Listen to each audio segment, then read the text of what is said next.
Upon his head was a golden crown, and in his hand was a sharp sickle. Another angel emerged from the temple and called out to him with a loud voice, "Thrust in your sickle and reap, for the time to harvest has come. The earth's harvest is ripe." The one seated on the cloud swung his sickle over the earth, and the harvest was gathered. Then another angel emerged from the temple in heaven, also holding a sharp sickle. Yet another angel came forth from the altar, the one who had authority over fire. He cried out to the angel with the sharp sickle, "Thrust in your sickle and gather the clusters of the vine of the earth, for its grapes are fully ripe." The angel swung his sickle, gathering the grapes of the earth and casting them into the great winepress of the wrath of God. The winepress was trodden outside the city, and blood flowed from it, rising as high as the horses' bridles and stretching for 1,600 furlongs. John beheld another sign in heaven, one both great and marvelous. Before him stood 7 angels, each bearing the 7 final plagues in which the wrath of God would be completed. The sight was solemn and filled with the weight of divine justice. Then he saw something like a sea of glass, its crystalline surface flickering with fire. Upon this sea stood those who had triumphed over the beast, its image, its mark, and the number of its name. They held the harps of God in their hands, their victory evident in their reverent posture.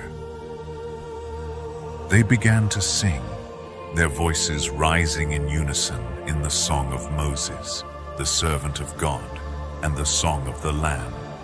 "Great and marvelous are your works, Lord God Almighty. Just and true are your ways, O King of the saints. Who will not fear you, O Lord, and glorify your name? For you alone are holy. All nations shall come and worship before you, for your righteous acts have been revealed." After this, John's vision shifted, and he saw the temple of the tabernacle of the testimony in heaven. Its doors were opened, revealing the holiness within. From the temple came the 7 angels, each entrusted with one of the plagues. They were clothed in pure, radiant linen, and their chests were girded with golden sashes, symbolizing their divine commission.